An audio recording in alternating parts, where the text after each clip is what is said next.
அடியார் சிவ மருதுபாண்டி ஐயா அவர்கள்.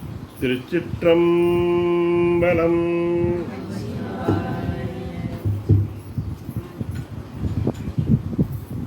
திருச்சிற்றம்பலம். திரு கைலாய மலையாய் திரு அண்ணாமலை உருவாய் தென்னாடுடைய சிவனாய் ஞானத்தின் ஊற்றாய் அன்பெனும் அமுதாய் அந்தமானில் எழுந்தருளி வியாபித்த சிவமே உமை வணங்குகிறேன். எமை காத்தருளாயே இறைவா. இன்று இந்த திருமடத்தில் என் அனுபவத்தை நம் அன்பு அடியார்களிடத்தில் பகிர்ந்து கொள்ளுமாறு பணித்த நமது அந்தமான் சிவலோக சித்தர் எனது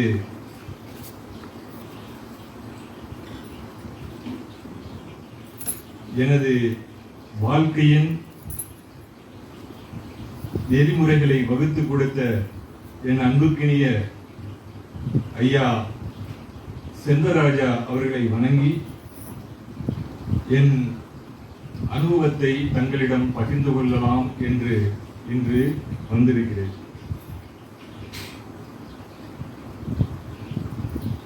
தாங்கள் அறிந்ததுதான், நான் எனக்கு அதிகமாக இந்த பேச்சு வழக்கு அதிகமாக வராது. இருந்தாலும் ஐயா நேற்று என்னை பணித்தன் காரணமாக இன்று சில மணித்துளிகள் தங்களோடு என்னுடைய உணர்வை பகிர்ந்து கொள்ள விரும்புகிறேன். ஐயா, நமது அன்பு அடியார் சிவத்திரு பாலமுத்து ஐயா சொன்னது போல, நம்முடைய வாழ்க்கை, ஆரம்பகட்ட வாழ்க்கை பல இடர்களை கடந்துதான் இன்று இந்த நிலைக்கு வந்து நாம் நிற்கிறோம்.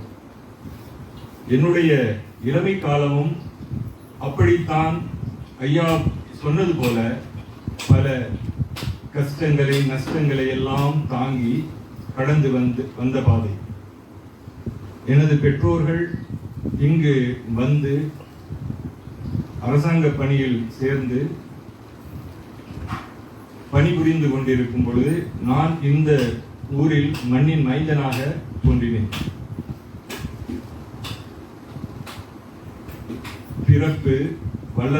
பிறந்தது, வளர்ந்தது, படித்தது அனைத்துமே இத்தீவினில் எனக்கு என் பெற்றோர்களால் கொடுக்கப்பட்ட ஒரு கொடுப்பினைகள். இறைவன் அருளால் என் தாய் தந்தையர்கள் பட்ட கஷ்டங்களாலும் துன்பங்களாலையும் நான் இன்று இந்த நிலைக்கு, ஒரு நல்ல நிலைக்கு இறைவனால் கொண்டு வரப்பட்டுள்ளேன். அன்று எனக்கு இறைவனாக வழி நடத்தியவர்கள் என்னுடைய தாய் தந்தையர்கள்.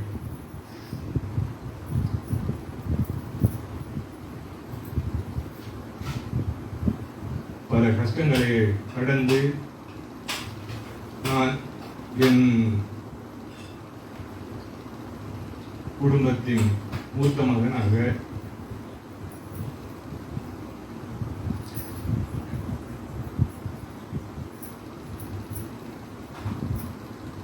தாய் தந்தையருக்கு உறுதுணையாக இருப்பதற்கு நான் அந்த இறைவன் எனக்கு அளித்த அந்த அருள் தான் இன்றளவும் நான் எந்த ஒரு கஷ்டங்களும் இல்லாமல் வாழ்ந்து கொண்டிருக்கிறேன். அன்னைக்கு அவங்க பட்ட கஷ்டங்கள் இன்று நான் உயர்ந்து நல்ல நிலைக்கு உருவானதற்கு காரணம் என் தாய் தந்தையர். அவர்களைத்தான் நான் இறைவனாக மதிக்கின்றேன். அப்படிப்பட்ட சூழ்நிலையில் வாழ்ந்து அவர்களுக்கு தோளோடு தோளாக நின்று குடும்ப சூழ்நிலைகளை எல்லாம் கடந்து வந்து இன்னைக்கு கிட்டத்தட்ட என்னுடைய ஆசிரியர் பணியை 19 வயதில் ஆரம்பித்தேன். இன்று 36 ஆண்டுகள் எங்களுடைய ஆசிரியர் பணியில் தொடர்ந்து சென்று கொண்டிருக்கிறேன். இந்த ஆசிரியர் பணி எனக்கு இறைவன் கொடுத்த வரமாகவே நான் கருதுகிறேன். ஏனென்றால் ஆசிரியர் பணி என்பது ஒரு புனிதமான பணி. எத்தனை ஆன்மாக்களை அதை நாம் நல்வழிப்படுத்தி உருவாக்கி அவர்களுக்கு ஒரு பாதையை அமைத்து தருகிறோம் என்று எண்ணும் பொழுது அது எவ்வளவு புனிதமான ஒரு பணி என்பதை நாம் நினைத்து பார்க்கும்போது அவ்வளவு ஒரு ஆனந்தமான ஒரு சூழ்நிலை இருக்கிறது. எனக்கு அமைந்த வரம் என்ன என்றால், எனக்கு அதாவது ஒவ்வொரு இடத்திலும் ஒரு டெசிக்னேஷன் இருக்கும்.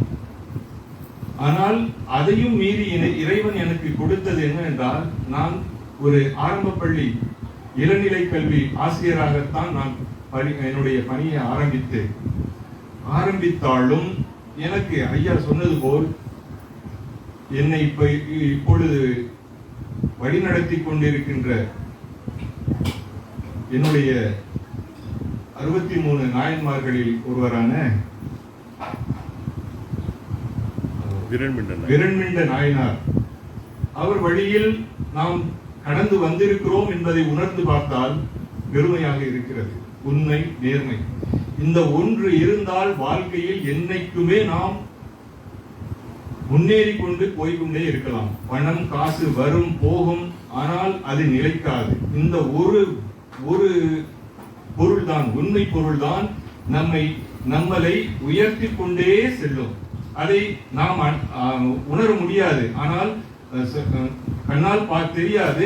ஆனாலும் அது நமக்கு போக போக போக போக நம்மளுடைய பாதையை பின்னோக்கி பார்த்தால், இப்படி இருந்தோமே, இன்னைக்கு இப்படி இருக்கிறோமே, எப்படி இந்த ஒரு நிலை உண்மை என்ற ஒரே ஒரு அந்த சொல்லுக்குத்தான் பலம் இருக்கிறது. அதை தவிர்த்து பணம் சேரும், பல வகைகளில் பணம் சேர்க்கலாம், ஆனால் அது நம்மிடம் நிலைக்காது. அந்த பணம் படைத்தவர்கள் இன்று மனதுக்குள் பல பிரச்சனைகளை ஏற்றுக்கொண்டிருப்பார்கள். பணம் இருக்கும், மனதில் நிம்மதி இருக்காது. ஆனால் நேர்மை உள்ளவர்கள் என்னைக்குமே நேர்மையா இருக்கணும். ஏன்னா அவங்களுக்கு எந்த ஒரு கவலையும் இருக்காது. அந்த பணத்தை நாம் எப்படி இது பண்ணணும், அது எதுவுமே இல்லை. நேர்மையா இருந்தோமா, நேர்மையா வாழ்கிறோமா, நேர்மை வழியில் சென்றால் நம்ம வழி நல்ல வழியாகவே தொடரும் என்பதை நாம் இந்த இறைவன் நமக்கு உணர்த்திய ஒரு நல்ல பாடமாக நான் கருதுகிறேன். ஐயா இந்த சிவலோக திருமணத்தில் நான் இணைந்தது எப்படி என்பதை தாங்கள் அனைவரும் அறிந்த ஒன்றுதான். 50வது ஆண்டு முருகன் கோயில் 50வது ஆண்டு பொன்விழாவில் நமது சென்னை சிவலோக திருமணத்தின் குருவாகிய நம்மை வழிநடத்தி கொண்டிருக்கும் வாதவூரர் அடிகள் அவர்கள் அந்தமான் விஜயம் ஐயாவிடம் பரிச்சயமாகி அறிமுகமாகி எல்லாம் அப்ப வரைக்கும் நான் இவங்களோட இணையல. அப்ப வரைக்கும் எனக்கு செண்பகராஜா ஐயா யாருன்னு தெரியாது, வாதவூர் அடிகள் ஐயா யார் என்று எனக்கு தெரியாது. என்னை இந்த சிவலோக திருமணத்தில் இணைத்தவர் என் அன்புக்கினிய நண்பர் திருவாளர் பாண்டிக்கண்ணன் ஐயா அவர்கள் தான். அவர் என்னை கொண்டு கரம் பிடித்து எப்படி கொண்டு சேர்த்தாரோ தெரியவில்லை. சேர்ந்தேன். ஒரு ஹோட்டலில் ஐயாவுடைய சொற்பொழிவு இருந்தது. அங்கு ஓடோடி சென்றேன். அன்று நேரில் அவரை கண்டு அவர்பால் என்ன ஈர்ப்பு இருந்ததோ தெரியவில்லை. ஐயாவிடம் அவருடைய அந்த சொற்பொழிவு என்னை மிகவும் கவர்ந்தது.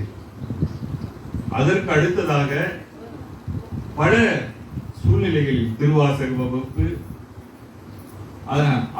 அதைவிட அந்த இது முடிஞ்ச உடனே ஐயா செண்பகராஜா ஐயா அவர்களோடு சேர்ந்து பயணிக்கக்கூடிய ஒரு நல்ல பாக்கியம் எனக்கு கிடைத்தது. யாருடைய அறிமுகமும் எனக்கு இல்லை.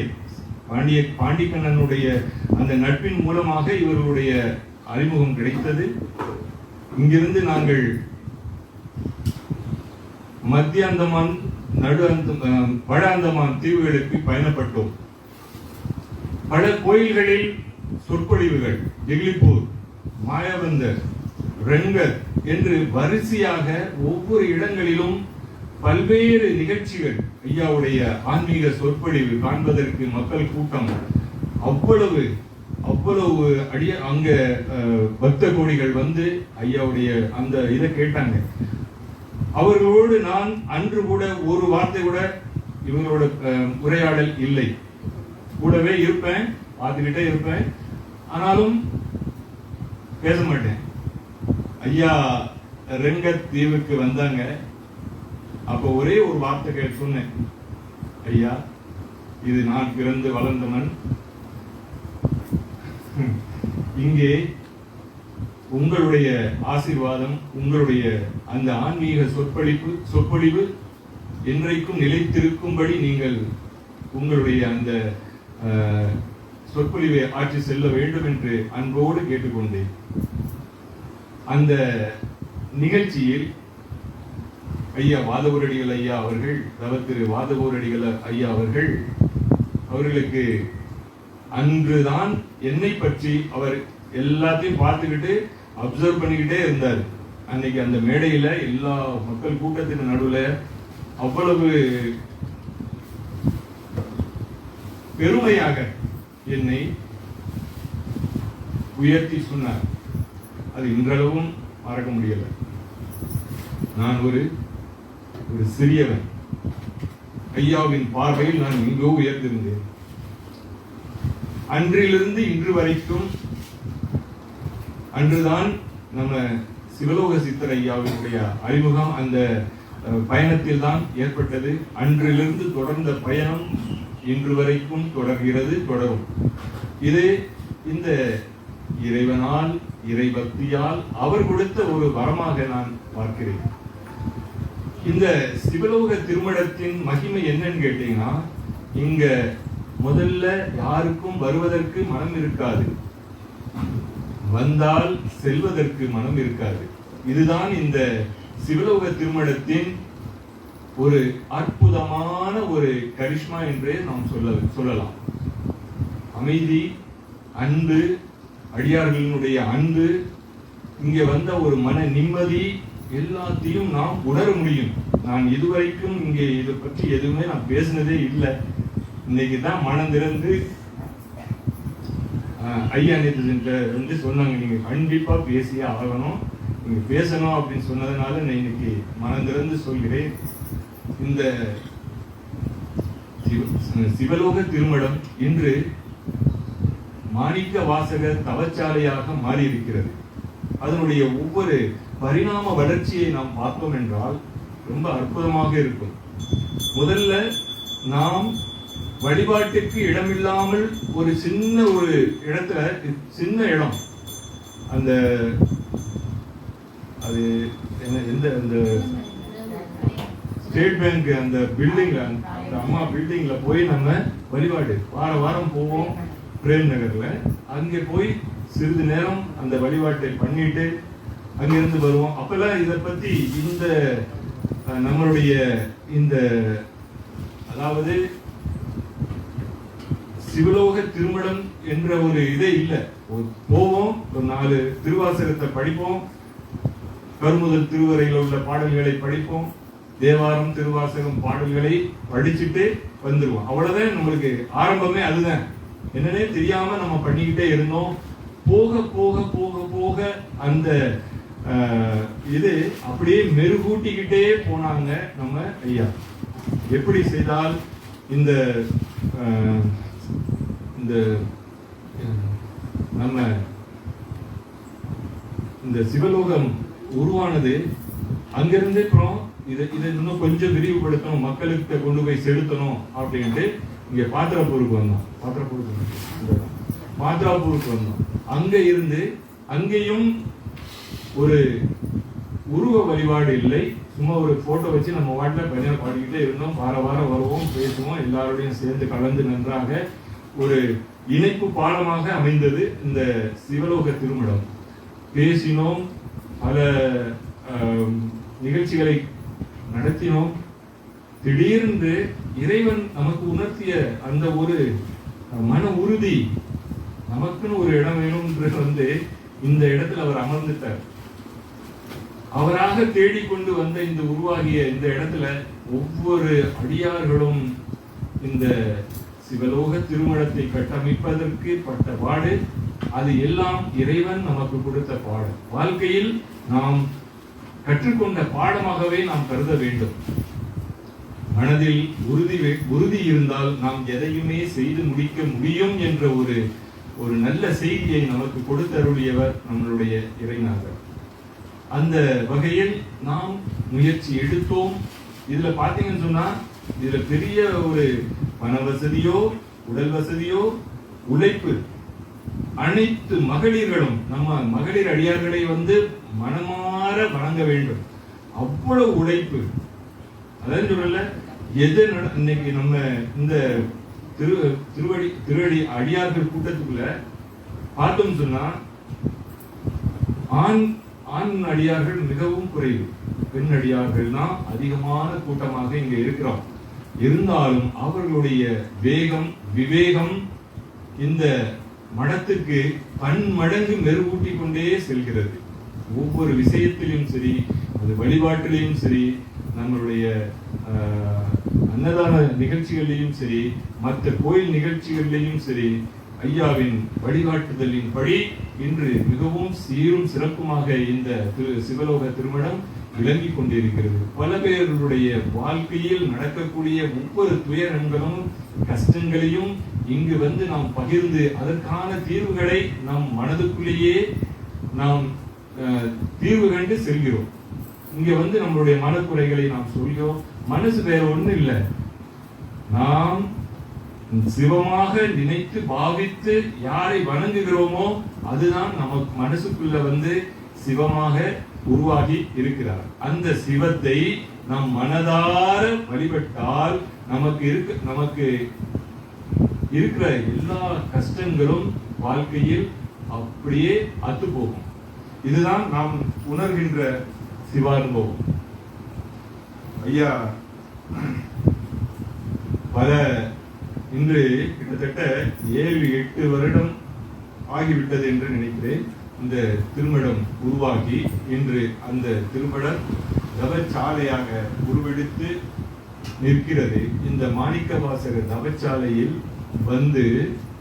நாம் பல விஷயங்களை நமது சிவலோக சித்தர் ஐயா அவர்கள் நமக்கு உணர்த்திக்கிட்டே இருக்காங்க.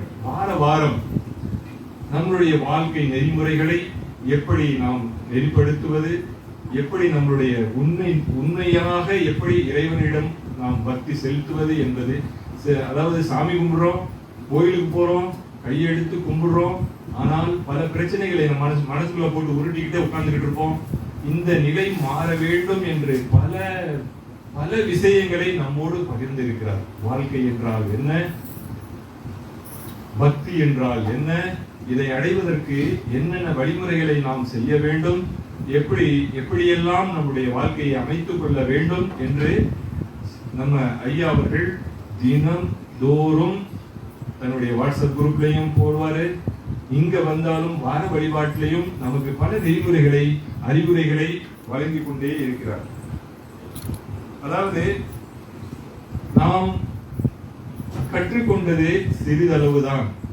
ஐயா நிறைய சொல்லியிருக்காங்க, ஆனா எல்லாமே நம்மளுடைய மைண்ட்ல இருந்து எல்லாமே பறந்து போயிருது. நான் பல தடவை ஐயாட்ட நான் டிஸ்கஸ் பண்ணுவேன், என்னங்க நம்ம பேசுறோம், ஆனா இந்த திருமணத்தை விட்டு தாண்டோன்னு எல்லாமே மண்டையில இருந்து போயிடுது, ஒண்ணுமே நிக்க மாட்டேங்குது அப்படின்னு. அதாவது சில விஷயங்களை நாம் உணர வேண்டும். மனசால் உணர்ந்தால்தான் அதை நாம் மனதுக்குள் எதை நாம் மனதால் உணர்கிறோமோ அதுதான் நமக்கு நீடித்து நிற்கும். அப்படியே மேலோட்டமாக போனோம்னு சொன்னா அந்த நிலை நமக்கு அப்படிதான் தோன்றும் என்று சொன்னார். சரிங்களா? இங்கே சில விஷயங்களை ஐயா நமக்கு எடுத்துரைத்தார். அந்த விஷயங்கள் எவ்வளவு நம்ம வாழ்க்கையில வந்து ஒன்று இருக்கின்றது நீங்க உணர்ந்து பார்க்கலாம். பாருங்க, ஐயா சொன்ன வார்த்தைகளை தான் நான் இன்று ஒரு குறிப்பாக உங்களுடன் பகிர்கிறேன். அண்டம், பிண்டம், இந்த ரெண்டையும் ஒப்பிட்டு உங்களுக்கு பல தடவை நம்மள்கிட்ட வந்து ஐயா பேசியிருக்கிறார். வேற ஒண்ணும் இல்ல, சிவம் எங்கு உருவாக இருக்கிறார்?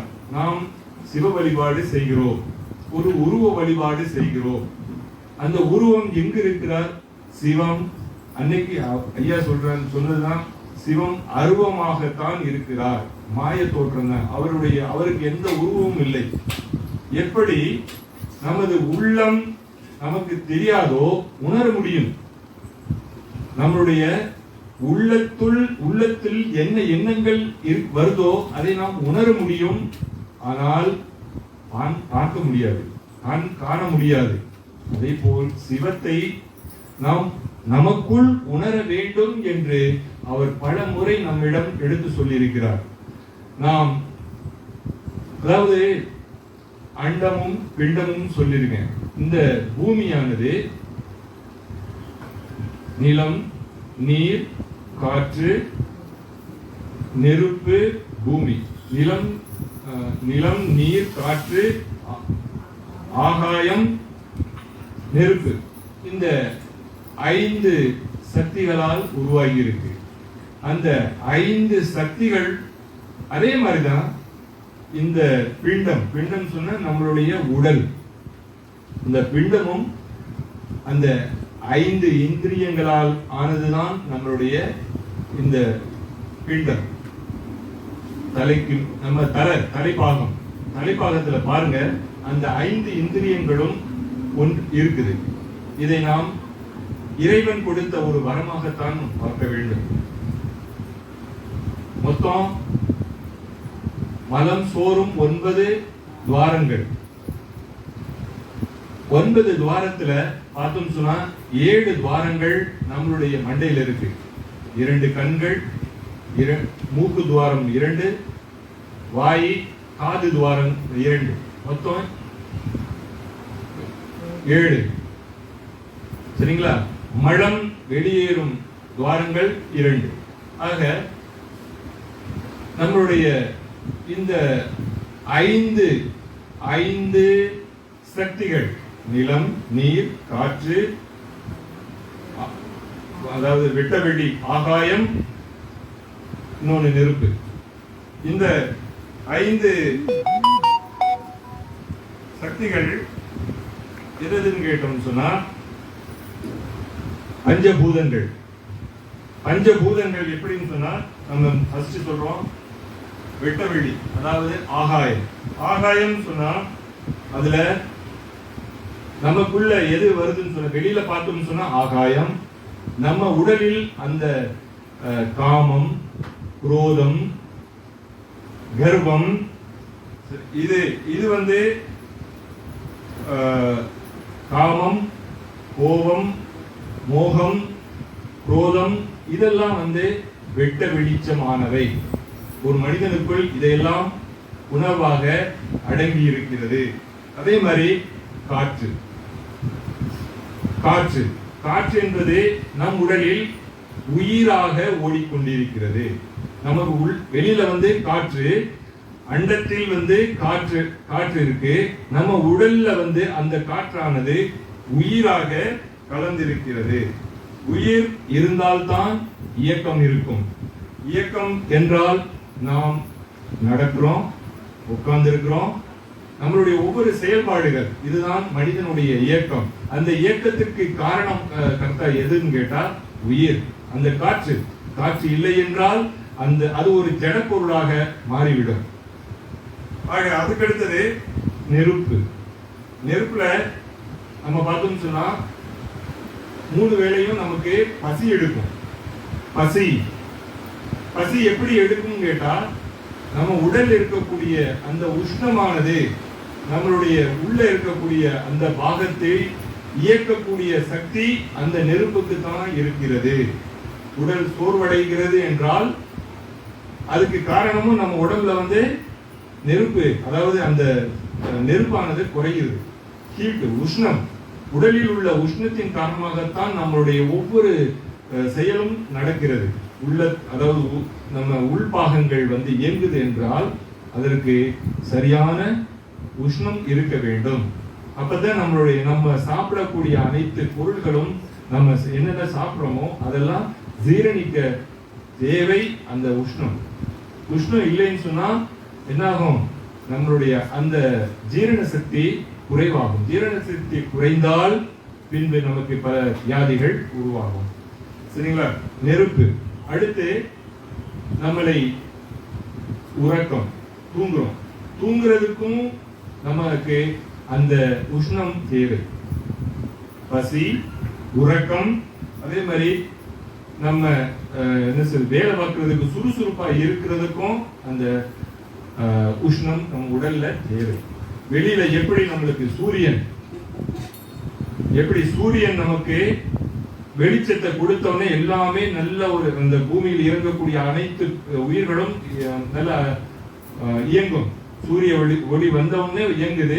சூரிய ஒளி மறைந்தவுடனே எல்லாமே தூங்கிருங்க, மறைந்துடும். அதே மாதிரி அடுத்து நீர். வெளியில நீர், நம்ம உடம்புல எது நீர்நிலைகளா இருக்குன்னு சொன்னா வெளியில பார்த்தோம்னா குளம், குட்டை, ஏரி, கடல் அப்படின்னு பல நீர்நிலைகள் இருக்கு. அதே மாதிரி நம்ம உடம்புக்குள்ள பார்த்தோம்னு சொன்னா ரத்தம், மூளை, கொழுப்பு இவையெல்லாம் பார்த்தீங்கன்னு சொன்னா அவை நம்ம உடல்ல வந்து நீர் ஆதாரமாக அமைந்திருக்கிறது. நீர் ஆதாரம் இருந்தால்தான் இந்த பூமியில் எந்த ஒரு உயிரும் உயிர் வாழ முடியும். அதே மாதிரிதான் நம்மளுடைய உடல்லையும் நீர் ஆதாரங்கள் இவையெல்லாம் நம்மளுடைய ஒவ்வொரு இயக்கத்துக்கும் உறுதுணையாக இருக்கின்றது. அடுத்தது மண்ணு. நாம் இந்த பூமியில் வாழ்வதற்கு பூமின்னு சொல்றோம். பூமியில வந்து மண்ணுல வந்து எல்லாமே இருக்கு. கல்லு, மண்ணு, மணல், இப்படி பல வகையான பொருள்கள் இருக்கின்றன. அதே போலதான் நம்மளுடைய உடம்பானது இதெல்லாம் சேர்ந்து உருவானதுதான் இந்த அண்டம், பூமி. அதே போல நம்ம உடல்லையும் எலும்பு, தசை, முடி இவையெல்லாம், நரம்பு இவையெல்லாம் சேர்ந்து உருவானதுதான் இந்த உடல். இந்த ரெண்டையும், அண்டத்தையும் பிண்டத்தையும் நீங்கள் ஒன்றுபடுத்தி பார்த்தீங்கன்னு சொன்னா ஒண்ணுமே இல்லை. அந்த அண்டத்தில் இருப்பதுதான் இந்த பிண்டம். இந்த பிண்டத்தில் உள்ளே அந்த அண்டத்தில் வெட்ட வெளிச்சமாக வான்வெளியில் நாம் இறைவனை காண்கிறோம். நாம் அதை நோக்கித்தான் நம்மளுடைய பயணம் இருக்கிறது. அப்ப நம்ம அந்த வெட்ட வெளியானது ஒளி கதிராக, ஞான ஒளியாக விளங்கக்கூடிய இறைவன். நாம் எல்லாம் உட்கார்ந்து அந்த இறைவனை வணங்குகிறோம், பார்க்கிறோம். ஒரு உருவமாக உருவாக்கி அதை நாம் வணங்குகிறோம். அந்த இறைவன் எங்கும் வியாபித்துள்ள அந்த இறைவன் வேறெங்கும் இல்லை, நம் உள்ளத்தில் நமக்குள் வியாபித்திருக்கிறான் என்ற ஒரு உண்மை பொருளை இந்த சிவலோக திருமணத்தில் வந்த பிறகுதான் நான் உணர்ந்து கொண்டேன்.